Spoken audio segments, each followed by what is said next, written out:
We are going to be talking about what?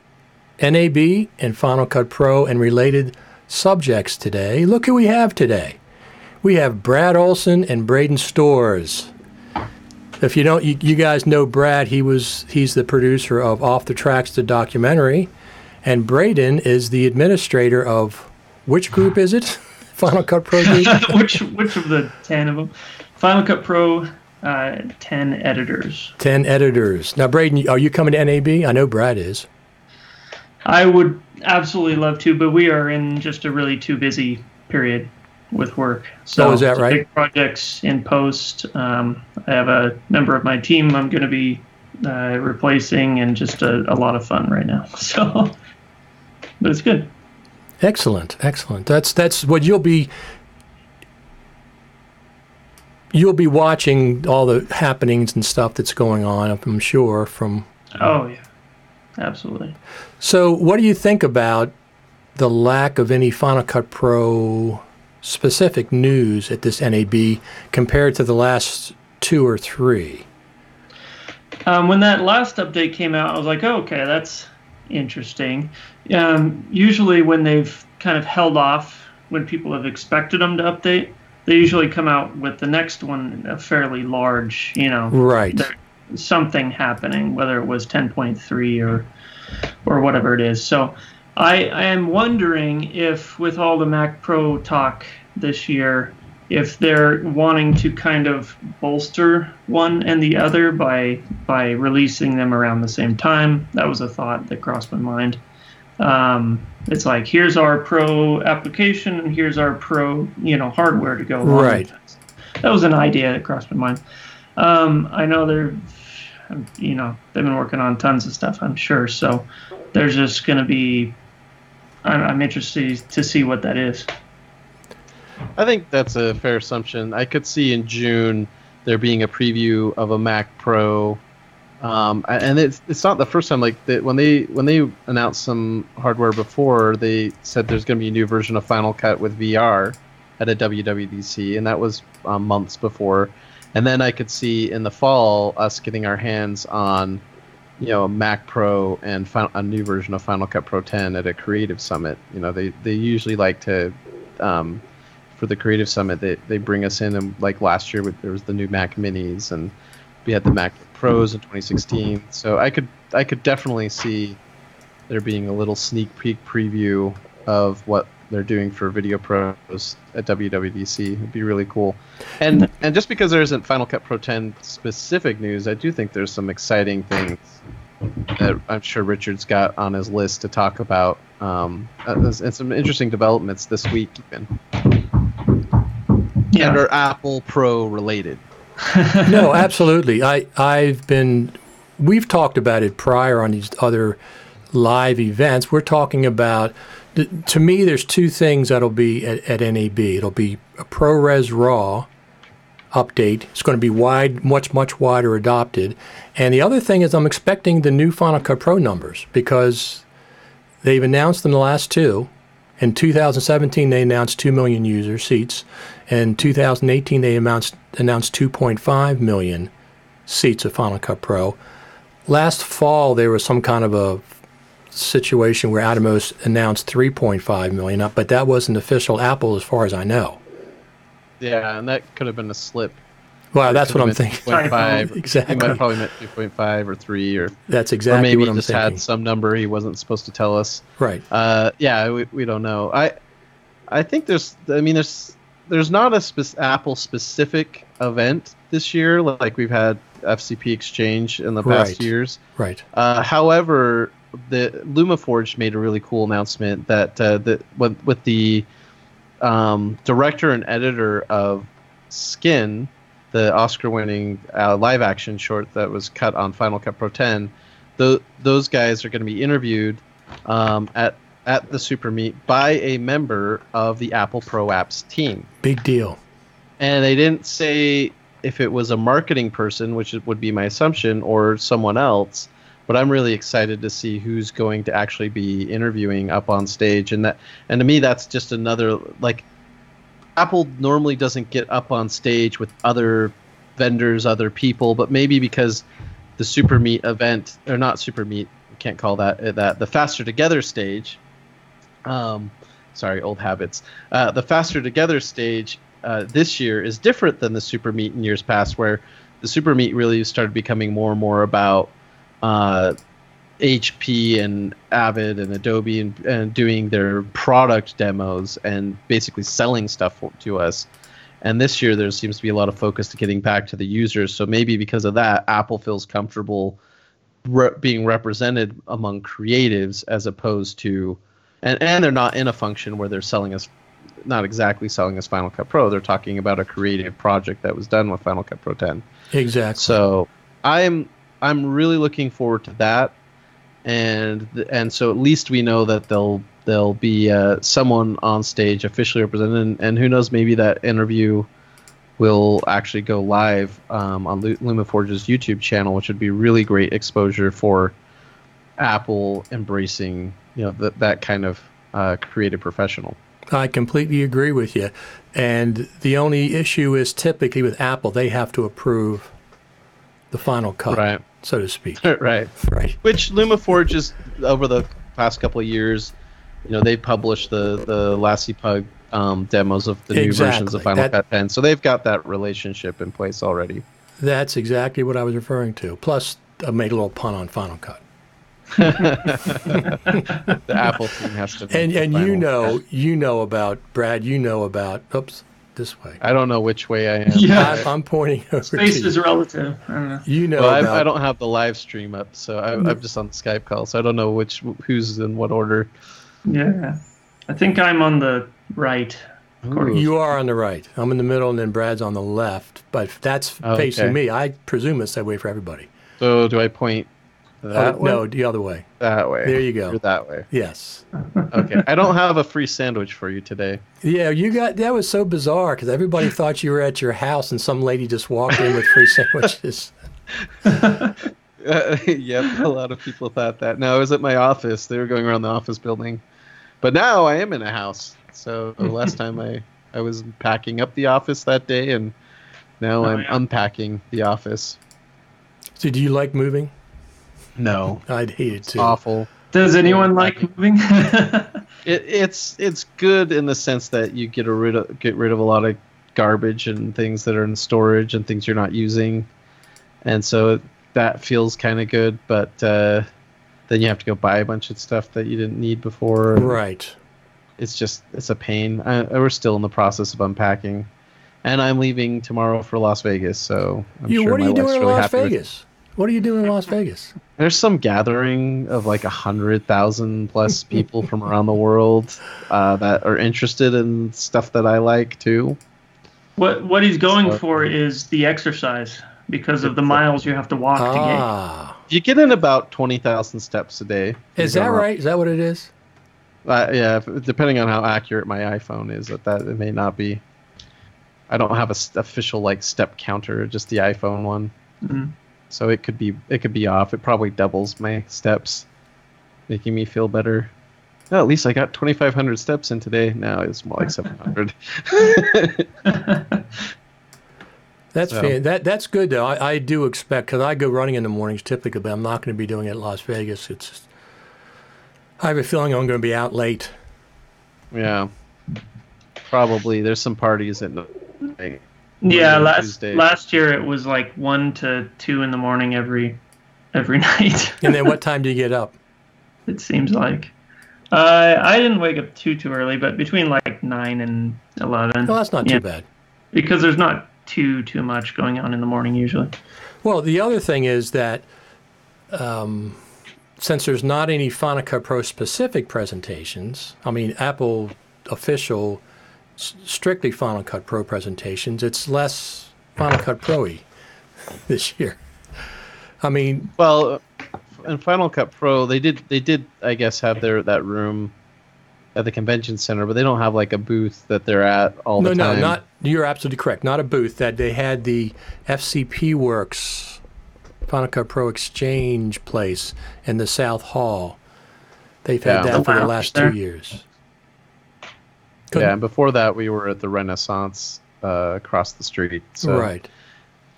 No, it'll be interesting, but Frame.io has a booth next to the Blackmagic booth, and they've got some really cool speakers lined up.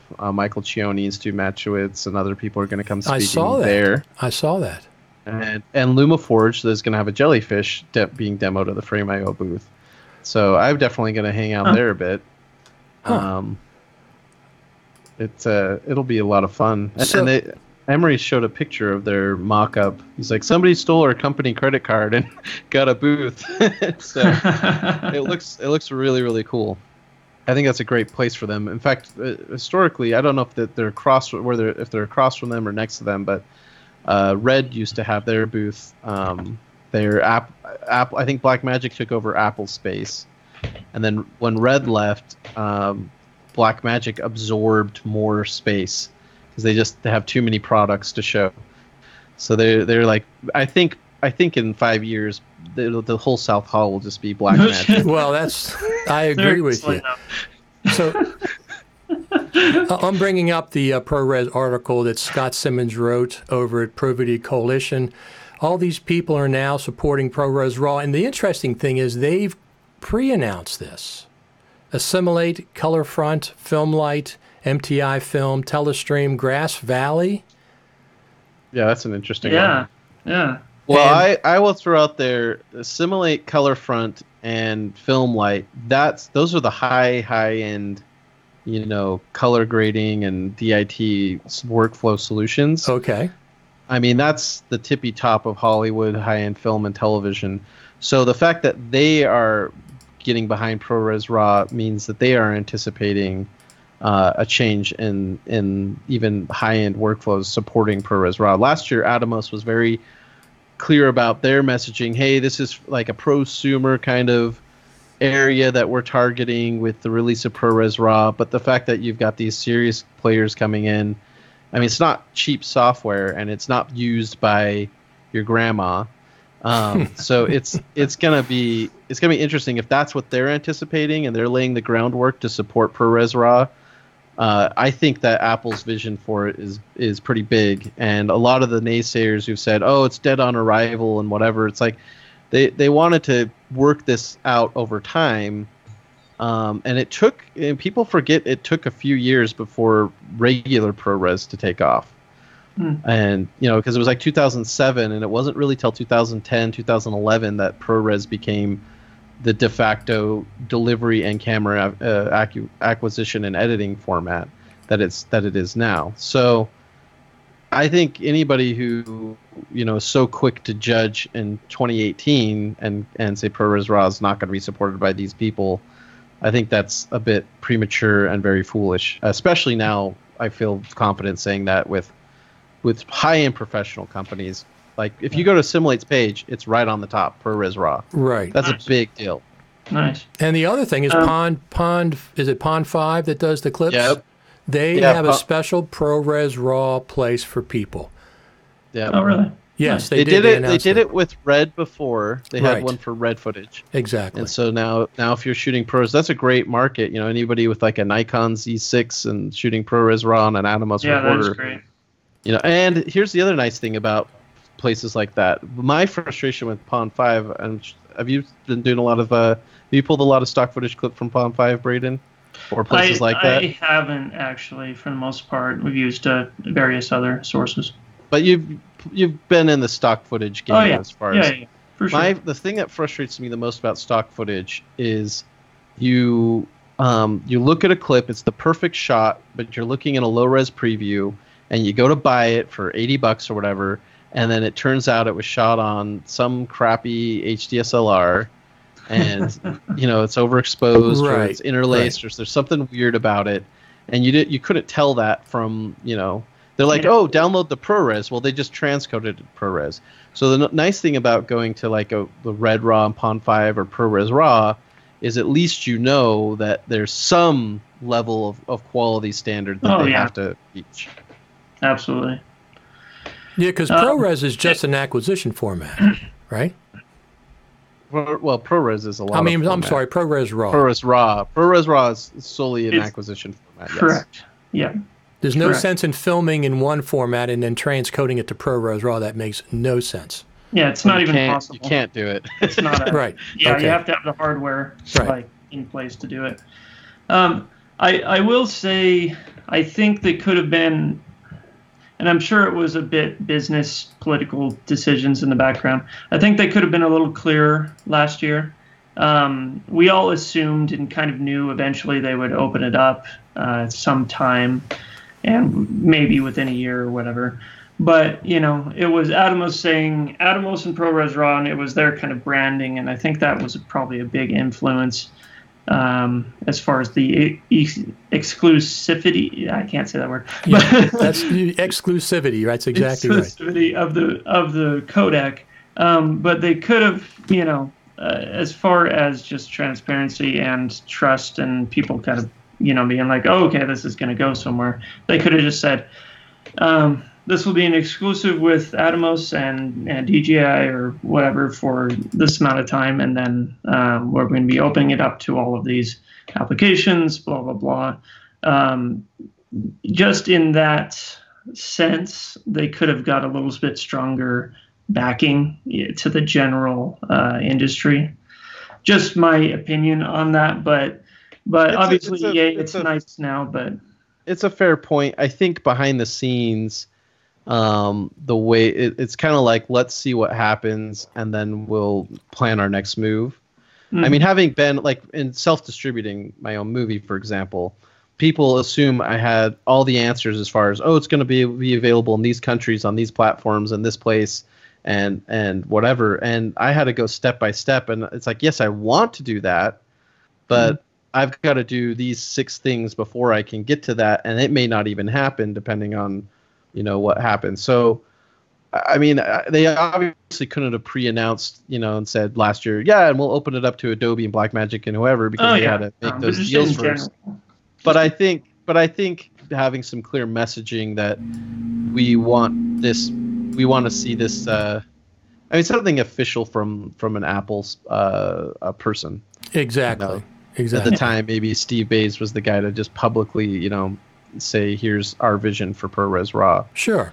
Yeah, exactly. I think the biggest flaw in releasing it, what created the most confusion, was the lack of metadata controls. And it is a design question. Do we do it like the red RAW where you have it in the inspector? Or do you, like, for example, when you use the white balance control, do you see the actual temperature measurement there? Or when you're in the color wheels page, there's another white balance temperature adjustment. Does it reflect it there? But I think that should have been sorted out, because when I take a raw photo into Photos, a consumer application, I can go to the white balance and it'll actually show me the exact measurement that my raw photo was taken at with the white balance, the tint, and the temperature. And so I feel like at least that should have been on the color wheels page. That makes complete sense. Yeah, and that's kind of a... So then you kind of know, it's reading it. Yeah, it's reading it. It's definitely reading the accurate, thing. As far as ISO, I mean, that's another thing people are used to. ISOs in digital cameras is interesting. There was a bit of noise made. I forget the photographer's name when he said ISO and digital cameras are fake, and then a bunch of people said no, they're not. But he's kind of right. It is. A sensor has its native ISO now because of the way, they have all these dual ISO cameras because of the way they're processing it. Yeah. But it's kind of like there's a native ISO, and when you go off of that, it's just, it's the same thing as taking an exposure slider. It's not the same thing as physically swapping out the sensor with the different sensitivity, or in the case of film, it had that. It's like the camera has its optimal ISO, and then there's a range from there that is acceptable. So I don't know. I don't know how much that mattered. I mean, because if you have a master exposure slider, but the white balance at least would tell people psychologically, okay, it's reading the sensor data, and they'd understand that. But people didn't understand that. So do you think that when there's going to be a ProRes RAW, any kind of an announcement, all these pre-announcement, that it's going to just be from third parties and not anything from Apple official? if it was from Apple, then you would expect a new version of Final Cut to go along with it. Really? Right. I would think so. I mean, or because it needs to be able to access the controls if you're going to add that. Yeah. Well, that's true. That's true. But that's a design thing. What I meant was at NAB, with this, we've already seen, obviously, these people have come out before NAB and announced this ProRes support, where up to this point it's been restricted to Atomos and DJI. Yeah. So is Apple going to make an official announcement, maybe a press release or something about the expansion of ProRes RAW, do you think? In theory, they could do like a ProRes RAW 2 sort of codec update, right? Because they do the Pro video codecs updates. Yeah. Right. And they could have a press release in conjunction with that, but I don't know. I mean, I guess we'll find out in 2 days. Right. If they're going to do it. Right. It'll be Monday. So, it's my idea of something that would just be fun, if the Faster Together stage pulled one more thing and had actually Apple walk out and talk about ProRes RAW and the expansion and all of that. Anyway, just a fun thought. Let me pull up my LumaForge schedule for. Well, tell you guys if that's there. Oh, there it is. Yeah, even just also a Final Cut Pro numbers announcement. I mean, I would think if they're going to do that, that would come from Apple as well. Yeah. Maybe Larry Jordan. We might have to wait till the Creative Summit for that number. Well, that could be. You're right. That could be Creative Summit. But I think that we'll see 10.5 at the Creative Summit or before the Creative Summit. Obviously not now. And I don't ever recall them releasing a major version of Final Cut at WWDC. Not that they can't. No, but they did, like I said before, they did in, I think it was 2017, or was it? Yeah, it was 2017. They did pre-announce that they would have VR capabilities in Final Cut Pro 10. Right. I guess I mean release, not just talk about, but release. Yeah, but they did have like kind of a little, hey, by the way, this is coming, and I think it's possible that they would say something along those lines during the Mac Pro announcement that Final Cut Pro 10 is going to support.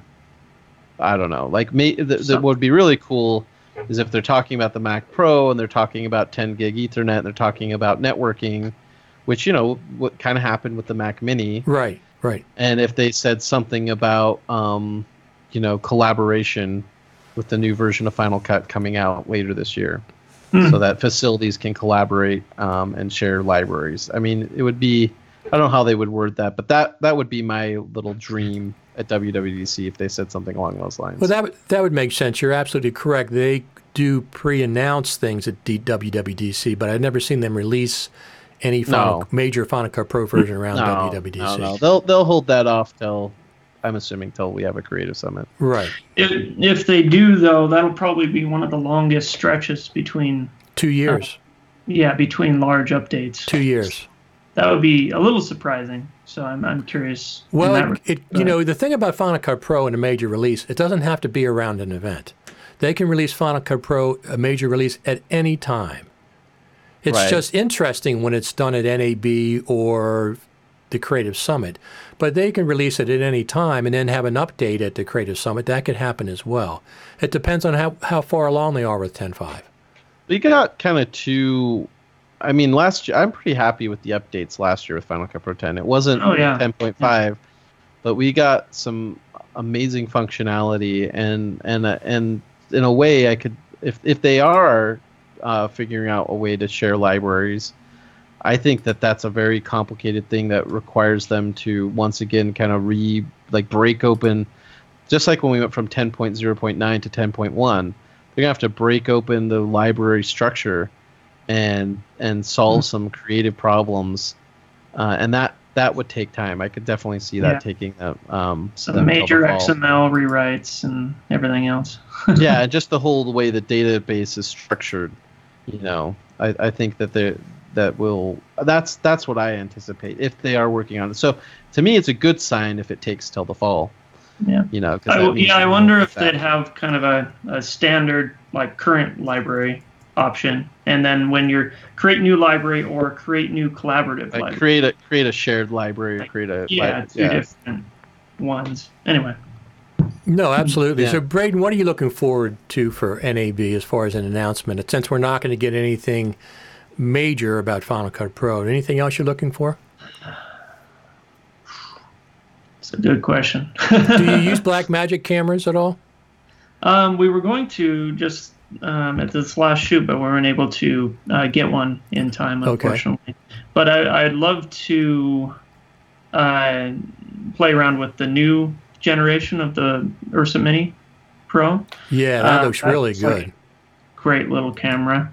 For obviously, Blackmagic has always been price point, conscious. They just give tons for the price point. So I want to see a little bit more about that. I'm interested in. You get to a certain point where you've seen so many cameras from so many manufacturers, it's harder to get excited about every little thing. Yeah. But I am always open for a surprise.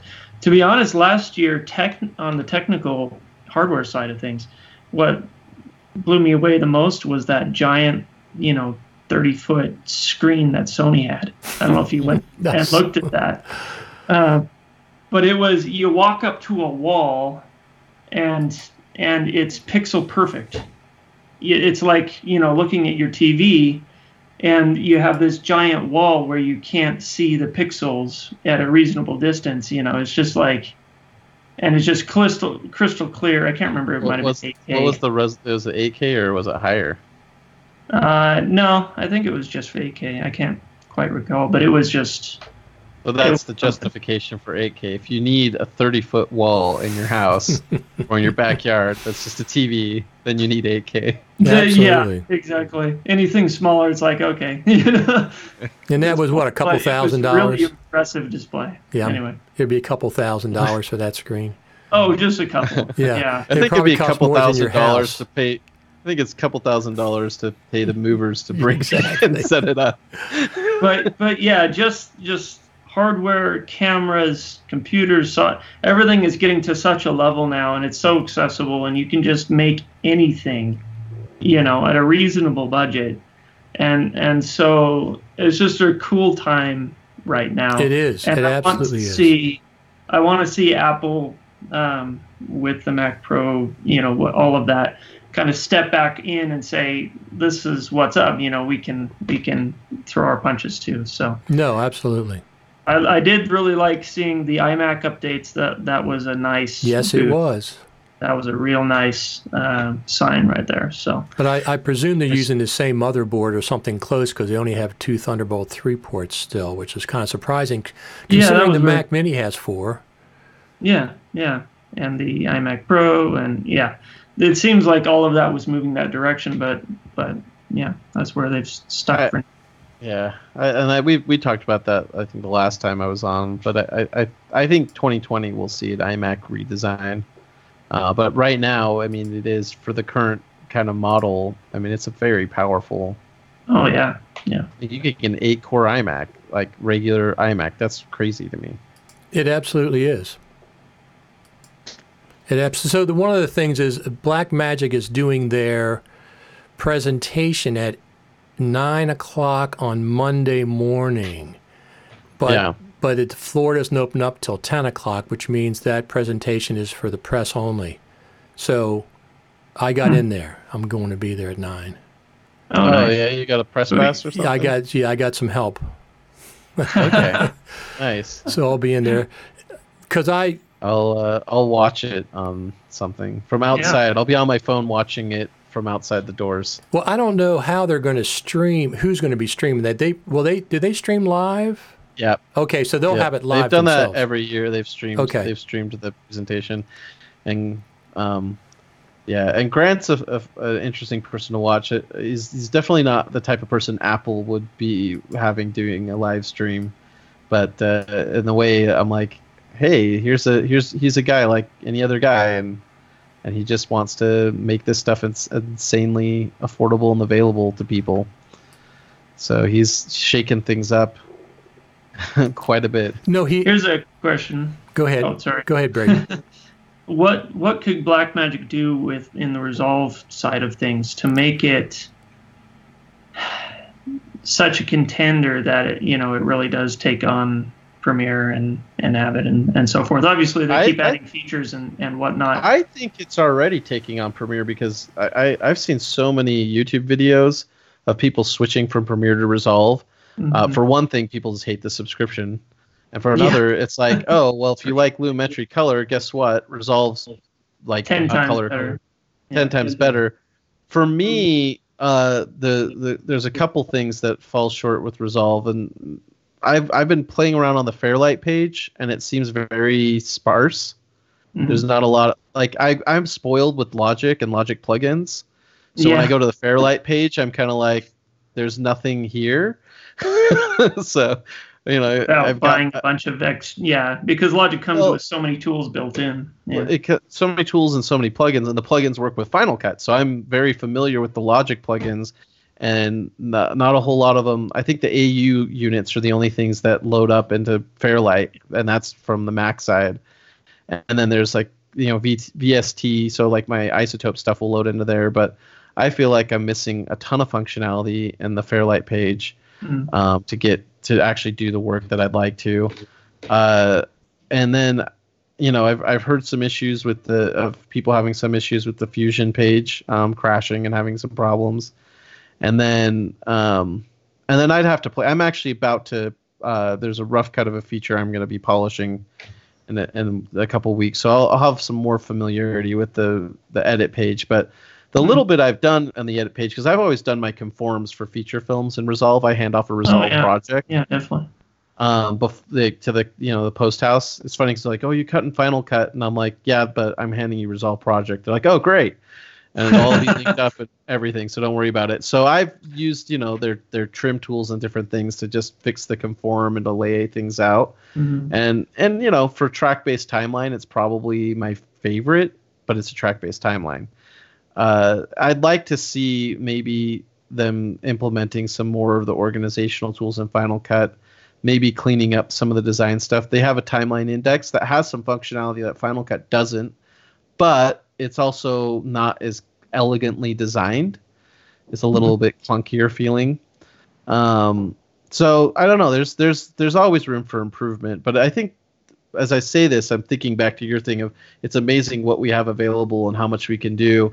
And the thing that my mind keeps coming back to is then why are so many people on the internet so angry and complaining, and they're mad at Apple, they're mad at this, whoever, and there's reasons to be a little bit, to ask for more, but I don't see any reason for people to be like so mad about the fact people that like they have Trump. so yeah. People like to take it aside and fight for their team, and even I see. I was asking Brad before we came on the air, or mentioning to him that on Twitter there's been another explosion of round of Final Cut Pro nonsense. I'll call it nonsense. And some of the people have said, I don't care what it is now. I still remember the launch. Yeah. And it's like they're not going to ever forget that. That's ridiculous. Those people are just like, it's the whole forgiveness thing, right? If you're like holding on to hate, you're just part of your soul's gonna die. Sure, absolutely. Over time. Absolutely. There's no point in holding on to that. Yeah, that really just solidified for so many people. It just formed a little rock inside of them that they will not get rid of, and then that's it. The good news is in 10 years, many of those people are really old and they'll be dead. So.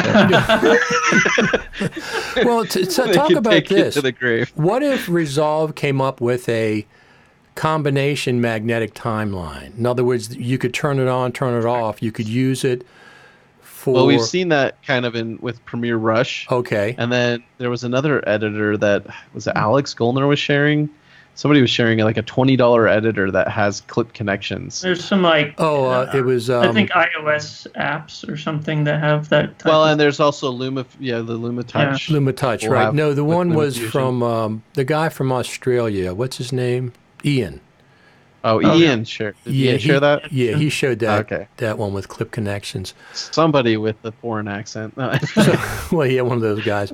So the idea is if you had instead of a lane, right, you had an actual track, but you had audio clips that connected to the main storyline, but instead of being, complete, or to another video clip on another track. Yeah, they would just they would move with the master clip in the track rather than in the lane.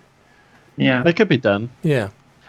I mean, I mean, the track is just the comfort thing for people. I don't know why we need them. But well, I don't even really turn on audio lanes. I know that when that came out in 10.3, people were like, I'm always going to have this turned on. And I'm like, I've never turned it on.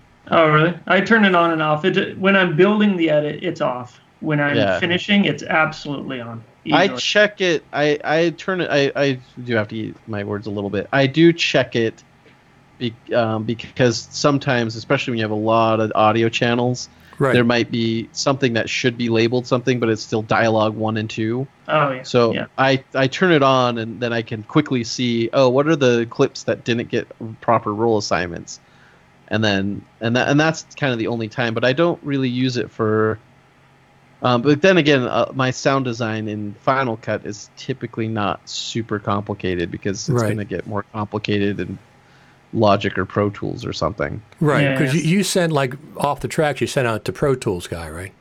Yeah. Yeah. Although my buddy Bob, that did the audio for off the tracks, is more and more. He's always been editing in Final Cut Pro 10 since it came out, and he likes Final Cut Pro 10 for dialogue editing. I do too. So I like it for dialogue, but I like Logic as well. I'm really fast with Logic now. I've been editing podcasts recently besides my own. So. Oh, there you go. Nice. Yeah, on the Resolve magnetic timeline idea, actually, recently, they always ask when you download, because you can't just update the software from within it. You have to go through and download every single time. Unless you bought it on the App Store, which I know people have complaints about. There's some limitations, so I usually avoid it. But they always ask, what should we improve? And last time I was like, add the magnetic timeline. Last time I downloaded it, because I'm like, well, okay, what do we want next? They've been adding all of this stuff, which is really cool. I hope they take the next year or two to just solidify it, so it's all just solid as a rock. Right. They do. Last year was 15. This year it's 16, and they've put out all these updates. I don't know how many updates since then. They just put out one last week, and then they come out with 16. They said 16's coming. So Brandon, since you brought it up, I actually think, since we're talking about Resolve and people are wondering, like, probably more people are going to start buying it. I did actually buy Resolve from the App Store when it was $4.99. It was a few years ago. Yeah. And that was one thing that people said is, there's limitations, and some of them I was able to debunk. Like, people thought there was a limitation on what hard drives you could access, or like what graphics cards you could use, or there. And so far I haven't found. I mean, maybe there's some networking things or something. Maybe if you're using, do you have a specific? Like, I've heard there's limitations, it's been a couple of years. It's been a couple of years, but I was able to debunk all of the limitations people claimed that the self-contained app had. Do all the collaboration features work? I can't quite. Yeah, remember. I don't use those. That might have been one of the bigger ones. I can't quite. And I think it's important for people to know. I don't need that right now, but since it is available on the App Store, like the Studio version for $2.99, maybe people want to know where to buy it, or just buy a 4K Pocket camera and get yeah, exactly. Just that. I think if I was going to buy the Studio version of Resolve, that's exactly what I would do. I would just buy the camera. Yeah.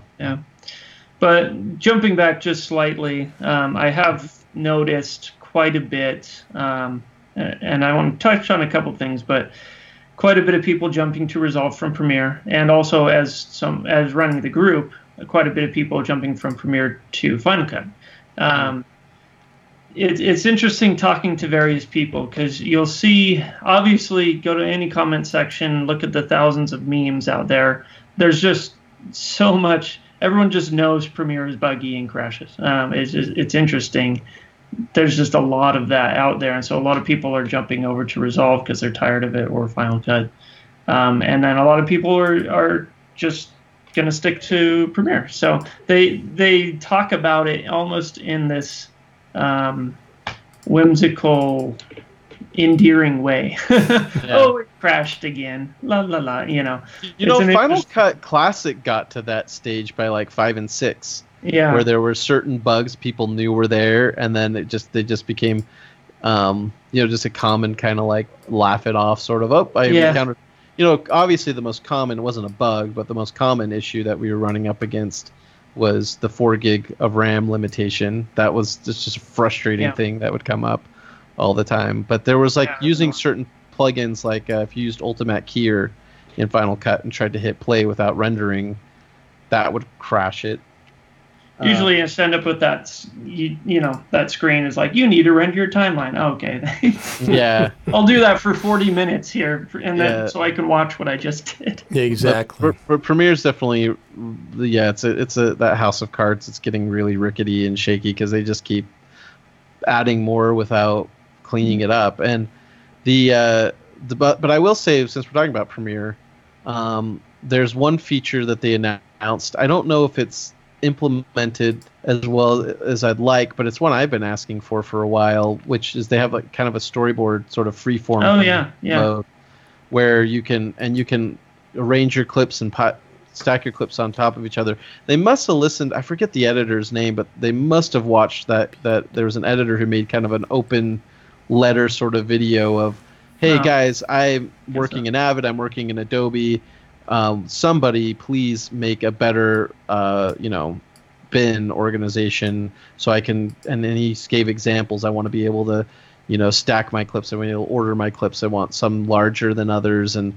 make my thumbnails larger and whatnot. And a lot of people said, hey, because his whole thesis was, I forget the guy's name, but his whole thesis was that nobody has rethought organization in an NLE, and there was tons of comments on his video, Final Cut Pro, Final Cut Pro, Final Cut Pro. Yeah. But he was right. Some of that functionality wasn't there. Premiere has kind of answered that call.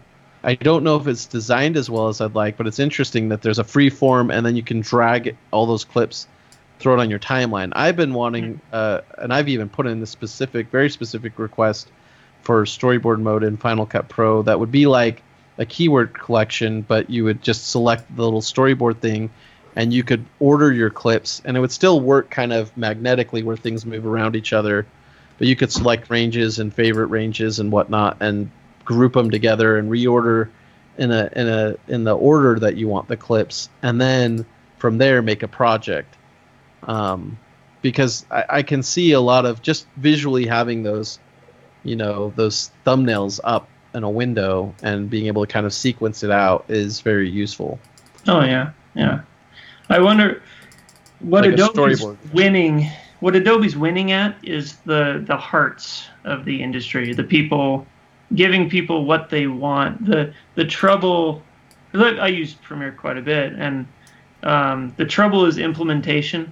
It's twofold, I guess. One, does it work?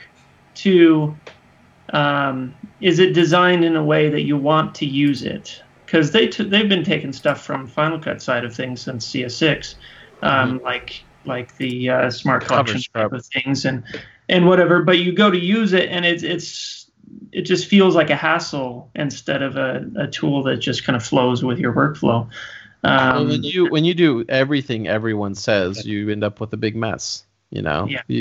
Somebody has to be at the helm and decide what goes in and what doesn't go in. Yeah, but they are winning on the marketing side of things because people see these updates. Oh, they're innovating. Oh, they're doing all of this stuff, and so they win subscriptions and they win users that way. Obviously, it doesn't keep all of them because it's if you can't rely on your software, there's a problem. But as far as just the marketing side of things and visibility, what people think people are going to want to use, they're going to see that, and there's something to that. But yeah, the Premiere's kind of taken that place. When you would, it was interesting with Final Cut Pro Classic that you would watch any sort of TV show or whatever, and they would show the editing system, and you would look over and it was that classic Final Cut Pro. Yeah. A lot of times it was on someone's laptop. It was, if you were at a TV studio, would be on some screen. If it wasn't a fake mocked up version or whatever, usually there was that presence there. And I think the average person off the street, probably if you say, hey, advanced video editing software, what do professionals use? Adobe Premiere, more than anything, would probably be what's in people's minds, like Photoshop. You know, those of us who use all these platforms know better as far as what actually is reliable and what works really, really well. But but I think that it is, you know, and Adobe's done a really good job of taking that edge of like, we are the creative professionals software choice. And what Apple doesn't have going for them, and I've mentioned this before, is the Pro Apps team doesn't have a big marketing side. They don't have a big marketing arm. And they're part of Apple, which has a ton of marketing, obviously. Right. But Pro Apps in particular, I mean, I don't know how many we're down to, like 2 people specifically on Pro Apps, Estelle and Luke. I don't know if they've hired anyone else. Oh yeah, don't you remember Bill Davis? Oh well, is he marketing? Put it this way. He came in right around the same time that Steve Bays left. You're talking about not Bill Davis, the one who's been on the radio show. No, not Bill Davis from California. Bill Davis, from the Virginia, one who was cutting promos for Ken Burns. Yeah, exactly. In other words, Steve Bays announced he left Apple. A month or so later, Bill Davis went to Apple. I know he went to Apple. I just didn't know what he was doing. Well, I don't know. I'm just presuming that's... He could be pro workflow team. He could be... Something there. But either way, even if it's 3 people. Sure. And they need more. I think they need more people. I agree. So I'm volunteering. I agree. Apple needs more marketing people. I have some experience with marketing Final Cut Pro 10. Well, we're probably up to 3.5 million users. It's just that idea that there's so many events. There's like YouTube events all around the world. There's like, you know, VidCon and things like that. Okay. And obviously we got NAB, IBC. There's trade shows, and for Apple to not have people there representing Final Cut Pro 10 specifically, it means that person at that school, or that person doing YouTube videos, or that person when in whatever capacity, they're not interfacing from somebody from Apple that's telling them, yeah, give us a try, and handing them a card or whatever. I see. Or that person who's, you know, like even with Resolve, you got like Paul Ciccone, who, by the way, Paul Ciccone was the product manager for Final Cut Pro 3 through 7, and now he's the senior product manager for DaVinci Resolve. And he actually has like an hour-long, hey, here's how you use Resolve course that anybody can go to Blackmagic's site and they're watching. And there's something, or like with Premiere, I think of Carl, is a guy that you'll see a lot. He'll be at the trade show, and there's these kind of go-to people that you feel like you know, and you've met them and you'd be able to shake their hand. And those of us who've gone to the Creative Summit have been able to meet some of those people at Apple, right? And we now know who they are, and we can hunt them down at NAB, which I'm sure they love. Especially when they flip their tags around or write Apple backwards or this. Right. Anyway, I'm calling them all out. They're all gonna hate me. They're gonna turn and run. But there is that kind of presence. Or I think the best person Adobe had that I think left for Facebook was Al Mooney. Was just a personality. So we are seeing a little bit of this, though. I should say, going back to LumaForge on Tuesday, is going to have somebody from Pro Apps up there on stage. Yeah. And that is, and if it's not somebody from the marketing team, I think that'll be even better, because it'll just show more transparency and more connection to the actual team, and so that's a step towards that, and I think that's what they need moving forward. They need that kind of relationship online at events. And in order to be successful at that, they're going to need more people. And consistency, yeah. And it's in. Well, I'm trying to think. Fastertogether.com. While we mention that, that's going to be the Tuesday night event. There's also a Monday night event that's quasi-public. If you're watching this show, then if you're watching this show, you're allowed to. As a matter of fact, I have some free codes for that. If you're going to NAB, make sure you're going. I have a free code for fastertogether.com and a free code for the Monday night party if anybody wants it. But you have to hit me up privately. Richard at FCPradio.com will work. So here, I just had a thought, Richard. They have a whole bunch of users, and obviously they're doing really well with Final Cut as far as Apple's concerned. There's no problems there because there's a user base that is, hey, here's some really great software, right, and you can do whatever, and you don't have to be a professional. You can figure it out. It's not too far over. And then you have all of the professional features on top of that, which is, icing on the cake for the rest of us. Right. But capturing kind of that middle ground, we don't have to have the top of the line. We don't have to do that. It fits where it is, but with a little bit of that extra visibility that Bradley's talking about, I think it could really, get a lot more trust from the general industry, which is just a benefit for us because it's like then we have more instances of people, for those doing freelance, for example, where it's like, oh yeah, we're doing Final Cut on this one instead of another Premiere job. Well, and you know what kind of keeps me up at night, so to speak. I mean, is okay. So there's been X amount of purchases. We'll just say 3 million-ish purchases of Final Cut Pro 10. How many people that have purchased it are using it every day, like you and like the three of us? Mm-hmm. I don't think that's a huge number. No, I agree. And how many people buy it, use it a little bit, and then have the Adobe subscription or just launching Premiere? So yes, they might have Final Cut somewhere, but is it even on their dock? Do they launch it? How often do they launch it? Like, I can think of maybe students get the academic bundle and they have Logic and they use Logic, but Final Cut just sits there. There's just so many people that I feel like could benefit from Final Cut Pro 10 and maybe even have it and just aren't even so the awareness, going back to your thing of the awareness, the Adobe awareness is really good for them. The Apple Pro Apps awareness, I think, would be strengthened because how many projects are we not seeing that could be better or people could be making if they just open up that thing they already have? Yeah. So that would be what I would push for if I were in the marketing arena for Apple. I would be trying to let people know that there's these, even iMovie, which is a nice gateway drug for Final Cut. If they strengthened iMovie a little bit and gave it, it doesn't have to be LumaFusion, but if they pushed it in that direction a little bit more, right, and knocked back some of the limitations of iMovie on the iPhone and the iPad, and allowed some sort of maybe even some backwards compatibility from Final Cut to iMovie. And like, how many people? Because my friend's wife actually called up the other day and she said, "Hey, I don't have a MacBook Air anymore, but I want to edit these videos. What do you recommend?" And I'm like, "Well, do you have an iPhone?" And she's like, "Yeah." Do you have, download iMovie? It's free. And it's like I shouldn't even have told her that.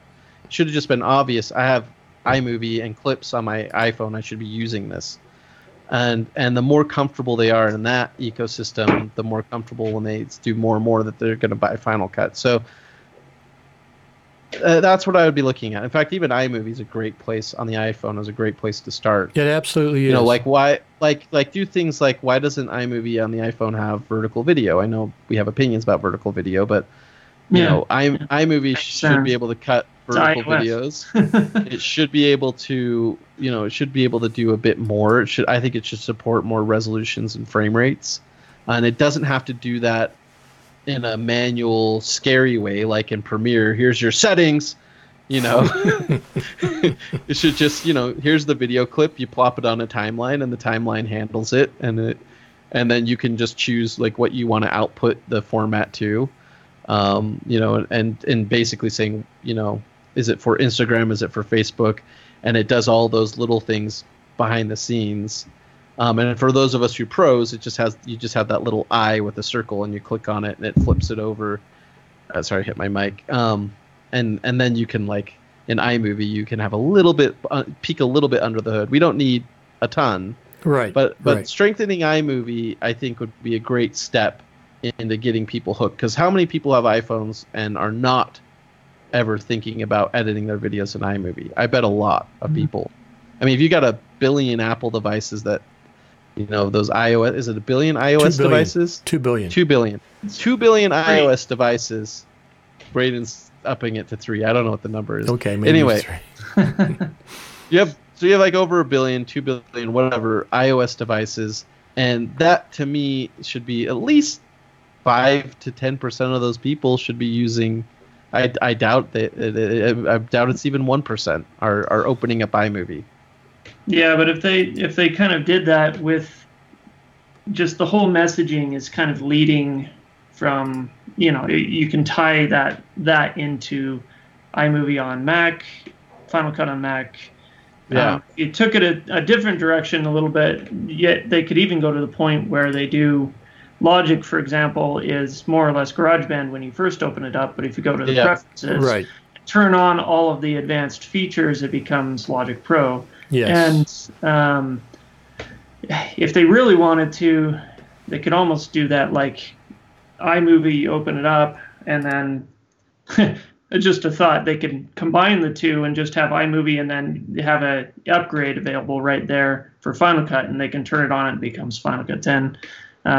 Anyway, but just that whole messaging, the awareness, whether that's in schools or trade shows or I can tell you a lot of schools are completely blind to Final Cut. There's a huge blind spot in a lot of educational institutions.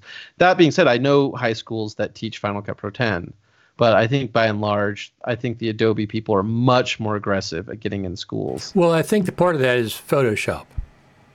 Yeah, well, they already have to have Photoshop and they have to have InDesign. Once they already have Photoshop, they might as well. It's already so just like Resolve, the NLE being with Resolve, the color, correction tools. It's just there.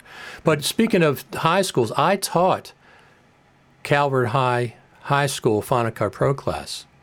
I taught them a class. It's a private Catholic all-boys school. It was Final Cut Pro 7, but I did teach it. In there, so it was, at some point it was in there for sure. So Brad, well, certainly Final Cut Classic days, yeah, for sure. You're not presenting at the Super Meet this year, so you can relax and have fun at NAB. No, he was nervous at all last year. What are you doing then? But you're not presenting. Presenting's got to be a lot of pressure and. No, I'm not presenting, but Alan and I are gonna be running around with a camera, interviewing people at the Faster Together event. Okay. So and I don't know how much is supposed to be a surprise, so I'll just say that we're going to be we're trying to make it, tie it in to be more a community sort of thing, right, and allow just any random person there, especially people who've been coming to the Super Meet over the years. We want to find those people, interview them, and really just drive home the community feeling and make sure everyone kind of has a voice and feels like, hey, I'm here and I'm a part of this. So we'll be running around with the Pocket 4K Blackmagic camera, shooting ProRes on there. And whose is that? Whose Pocket 4K is it? We're renting it, but Alan ordered one that's coming on Tuesday. So, send it to the hotel. So yeah, just redirect that. So we'll be he's picking it up today, and we'll be playing with that and getting some footage for LumaForge. So I'm going to be somewhat busy, especially in the evenings, especially at the Faster Together event and on Tuesday night. That's the kind of the main hot spot for us. Yes. But I'm looking forward to it. I'm glad to be part of it. I'm glad that LumaForge thought of us and thought of something that we could do for them. And yeah, so the team is, and it's too bad Braden's not coming because we're actually dubbed the Utah team. Even though Chris Fenwick is a part of our team, he's our editor, but he just got adopted into the Utah team crowd. Yeah, that was a fun little group running around last year. Yeah, there was 4 of us in my Corolla. So we had the 4 white boys from Utah, Zach Marsh, Braden Stores, myself, and Alan in my 2007 Toyota Corolla, and then we also had Chris from Washington, who was with us as well. Chris, was it North I forget his name. He did a presentation. So yeah, it was the 4 white boys and the 1 black guy from DC. Oh yeah, he was cool. Yeah, he was really Washington cool. D.C. Yeah, he did. Yeah, I know who you mean. He did a lot of videos during the Obama campaign. Political, related. I know who you mean. Yeah, and he did a really good presentation at the Faster Together stage last year, and we had a fun time. The 5 of us hung out, and somehow you guys wanted to cram into my car, and and Braden kept getting me lost, and it was great. Yeah, I remember going 2 blocks from the convention center to the Guru gathering. You guys went up because the map. It was a one-way street, right? You had to go all the way down. There was like Courtyard and the other one, and then they hadn't updated their ticket information, and right. So we had 3 different addresses. Was the email still had the Red Rock address, but then Hard Rock. That one's fault. The second one was my fault, and then I was like, Richard and I pulled it up today. It's just you just walk down the street, it's to the left. Exactly. And then Braden's like, "Oh, guys, no, we need to go to this address." So we run back to my car, and then we drive around, and then by the time we got there, all the food was gone. But that was okay. Well, then we have a story. Well, exactly. This time it's the same building, but it's a ballroom. It's bigger. Good. Because they didn't have the ballroom ready last year, from what Sam said. So this time it's a ballroom. It's still going to be fajitas, I think he said, for food, but that's fine. That's been kind of a tradition, though. Oh, is it? It's been fajitas like every year. Okay. That I've been going. Okay. So anyway, I think we've solved anybody's questions or problems with NAB. We've answered them. With Apple, everyone now loves Apple. They've gotten over their hate of 2011. Yeah, I'm sure. We've fixed that problem. Not on the internet. Sorry, people post negative before they post positive. They all watch this and they have warm feelings now. Well, we've rewired their brains. Exactly. So like Clockwork Orange them, get them all in a room, and exactly. Tape open their eyes. And the biggest problem I had last year was internet connection in the convention center. I was at the Faster Together workflow suite, LumaForge workflow suite, and I was using my cell phone, the hotspot, and even if it said 2 and 3 bars, it still wouldn't connect. Sometimes it would, sometimes it would. People. Exactly. So many people trying. Well, you were supposed to pay the union guys for Wi-Fi. Well, $2,000 a day, and you'll get the best internet. There you go. But that's a pro tip for NAB. There you go. There's a lot of pro tips. Serena Catania in Lumber, she's going to be with Lumberjack Systems, and so she's doing a OWC radio. She has a booth there, and she's going to have Twizzlers. Nice. And they're going to have USB charging stations there. That's nice of them. 2 places, so look for that for sure. And I'll be streaming live or near live as much as I can. 15 minutes here, 15 minutes there. It depends on the internet connection. I'm going to be at the Black Magic booth at 9 a.m. Monday morning. I will be there, but if they're streaming it live, I'll just more do like show the crowd or something. But are you going to be able to? I mean, you could even snap photos. Yes, both. Throw those up. Because I'll have my GH. Yeah, you're right. I have my GH5, and that'll be easier. So it completely depends on the internet how much I put up, but I will be putting stuff up. Mainly, the best place is probably YouTube.com. Richard Taylor TV is probably the best place.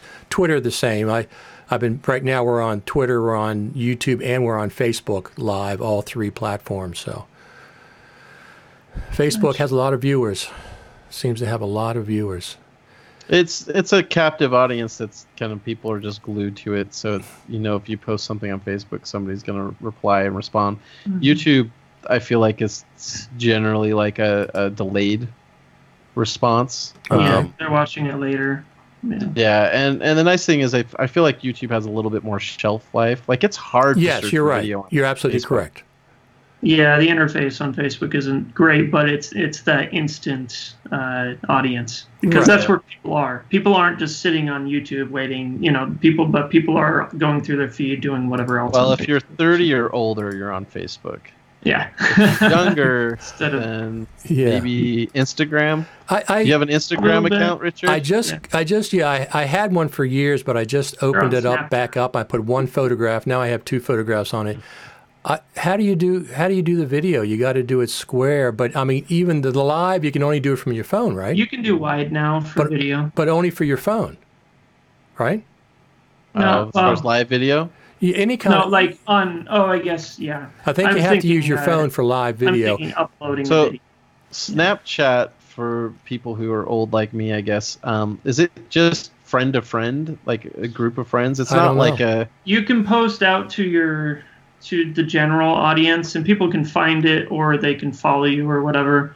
But most of it's friend to friend. To be honest, I despise the interface. It works like opposite of whatever, like the whole flow of the thing works opposite of what my brain says should happen.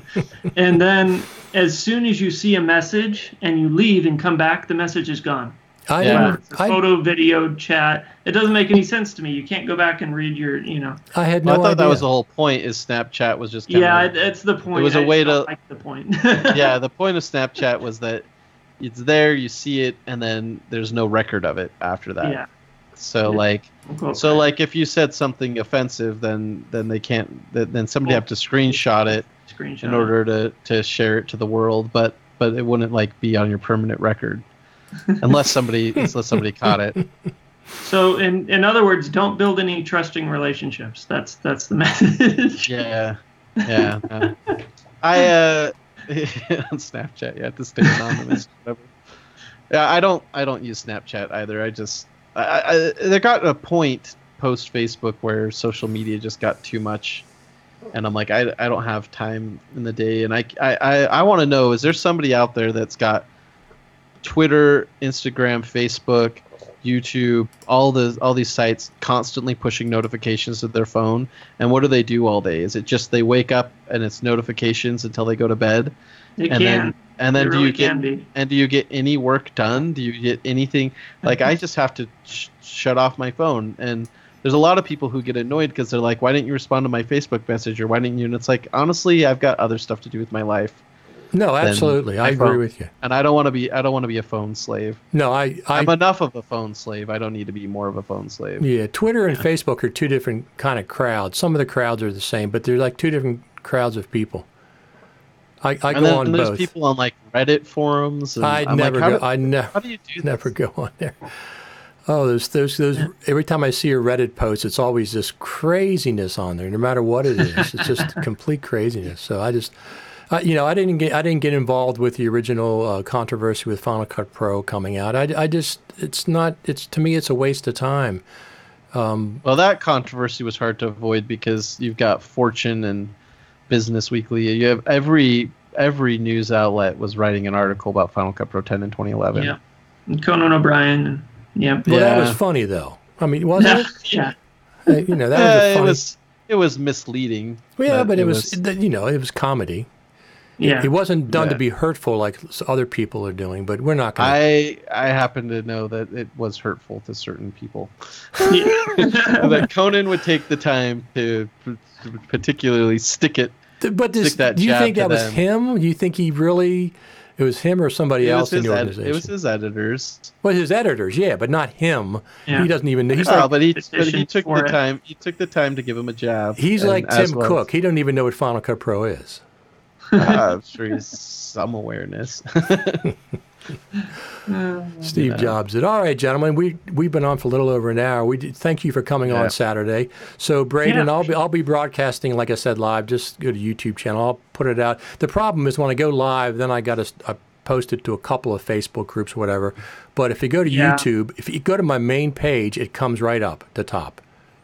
You don't even need the direct link. And as soon as I go live, it comes up to the youtube.com Richard Taylor TV. It says live now, and you can click on that. Or on Twitter, it goes up, and then Facebook. But that's I got to stop and copy paste. So. To all the I get like 6 notifications from you. Richard Taylor is posted to. Yeah, well, because there's so many. How many Facebook groups are there? Final Cut Pro Facebook groups. Oh gosh, I don't know. Somebody added 5 or 6 main ones. Yeah, I saw like somebody added like a Final Cut Pro 10 for professionals page, and oh, did they? Yeah. Yeah, because they were sick of answering simple questions on Braden's page, I guess. Well, Braden has 30,000. Braden? They're near 32. They're near 32. Under 32. I can't remember the exact number, to be honest. But. Okay. My favorite are recent posts from people like, "Here's how I use Final Cut Pro 10," and I'm like, "You're doing it wrong. It's wrong." Let's correct that real quick. So I actually want to do a video. I think it'll be really good because there's the common thing of, if I'm going to cut to music, I'm going to lift everything off the primary storyline. And look, I've done that at times. Yeah. Right. But I want to show how you can actually embrace the Final Cut Pro 10 timeline. By using slip and slide and trim tools. Sure. You can actually embrace the magnetic timeline and still cut to music and not get things out of sync. And I've written a list, and it's on my to-do of videos, because I think it'd be very helpful for people to realize that, I don't have to pop up everything. And then have it all kind of disconnected in a weird way. Mm-hmm. I can't actually embrace this. Some people still have a hard time with that. Yeah. Yeah, and there's ways because if you know that you're like swapping clips, for example, that's not going to affect stuff down here if you're just swapping clips. Yeah. Or if if you do this kind of trim edit, instead of changing one out point and changing one in point, if you actually use your trim tool to select both sides, then you're not affecting time. So there's ways to use the magnetic timeline and embrace it without screwing up that whole, am I going to get my clip out of sync later down in the music? Well, here's what I did from the very beginning with Final Cut. If I wanted a static lane, I'll call it, I put an anchor clip all the way at the beginning of the timeline, and I wanted even 10 frames, whatever, and I do a storyline that's anchored to that. Like if you're doing audio, you can put your audio track there, and you can do whatever you want in the primary. It doesn't affect it because you're just anchored to the one clip at the very beginning of the timeline. So yeah, for sure. There's lots of stuff. Yeah, secondary storylines, that's on my list as well, using secondary storylines for audio and for video. Absolutely. There's ways to do it. Yeah, when you were talking about swapping clips, one of the feedback I sent Apple, we're thinking about a shortcut for just swapping 2 clips instead of right next to each other. Drag, especially if one's way down here and one's way over here. Yeah, if you just could hit like shift right arrow or shift left arrow, and they just go whoop like that. Yeah, that'd be so cool. Either right next to each other or further away. Seven or used to have you just wanted to jump to a certain edit point, or so that was a little bit of feedback I sent. I could see a selected clip, and you're like hitting, maybe it's shift left and right arrow. Or maybe that doesn't work or whatever. You're hitting a modifier key in the arrows. Yeah. And you could just go like flop, flop, flop, flop, flop, flop, flop, flop. Yeah, exactly. Move your clip down. Because that's been one of the only annoyances with the whole timeline mechanics since the beginning, was getting a clip from here to here, especially if there's a million in between. It could be a lot more efficient, I think, with a keyboard shortcut. Well, didn't 7 have that swap? Isn't the keyboard shortcut copy paste? If cut and paste, is that what you're saying? Cut and paste. Yeah, sorry, cut and paste. Would that include any connected clips, though? No. So that was my, That's true. If you had connected clips and you cut and paste, you'd have to select all of those, cut them, paste them. And I've noticed when you have connected clips and you cut and paste, sometimes things kind of get all wonky. Yeah, they get out of order. The layers get things. Yeah, they can get a little messed up. So no, that's good. That's a good feedback. A shortcut thing, that would be really cool. Absolutely. So, Brad, I will see you maybe sometime Sunday night. Maybe tomorrow, night, Sunday, Monday, probably Monday. I'll be there Sunday morning. I'll be doing something, and then I'll go into the Content Creator Celebration Sunday night. For that event, for Future Media Concepts, I'll be covering that for them. And then Monday, I'll be at the Black Magic booth. Oh, I see how you got your free ticket to that. I was like, I'm not going to pay $65 or $9 or whatever to get in. I cover things for people. That's what I do. I'm That's cool. radio or television, whatever you want to call it. And Braden, so if I come on live sometime, Braden, since you're not going to be there, I'll bring you back on Skype, some of the things. Yeah. It's not going to be so much on the show floor, but maybe at a break time, I'm going to head out so I can get a better internet connection. I'll have to go get lunch and stuff. So. Sounds good. Absolutely. Gentlemen, I sure appreciate it. Everybody. Yeah, it's fun. So fun conversation. I got to get up early tomorrow morning, so I'm going to get out here and get my suitcase and stuff, finish packing. I got more electronics than I do clothes. I'm bringing my GH5. I'm bringing my Sigma lens, the 1235 Sigma lens this time. I never brought it before. You're bringing a slider and a jib, and you're bringing. I'm definitely like compactness. I love the GH5 because it's so small, and I do have a couple of small lenses, but I'm going to bring that art lens that what is it? 18 to 35. It's fantastic in low light. It goes to 1.2. That's what Alan and I are going to be shooting on with the pocket. We're going to get the EF adapter. It's such a great. It's a great lens. So I'm bringing that for indoor stuff because low light, and especially at the parties and stuff like that. So, and it's a super meet or slash faster together stage. Oh yeah, you got to get some low light footage of Mike Horton dancing at a party. Yeah, absolutely. I want him to do that on stage, right? That'd be great. Mike, we're requesting that when you get on stage, do that dance that you did. I have a loop of it going around certain places. Just make a GIF out of it. I did make a GIF. Scott Simmons says, or somebody said, no, I think it was Michael Kama says, somebody make a GIF, so I made a GIF of it. Nice. Gentlemen, I will see you all. Brad, I'll see you at the NAB, and Braden, I'll talk to you again. Awesome. All right. Sounds good. Thanks a lot, gentlemen. Yep.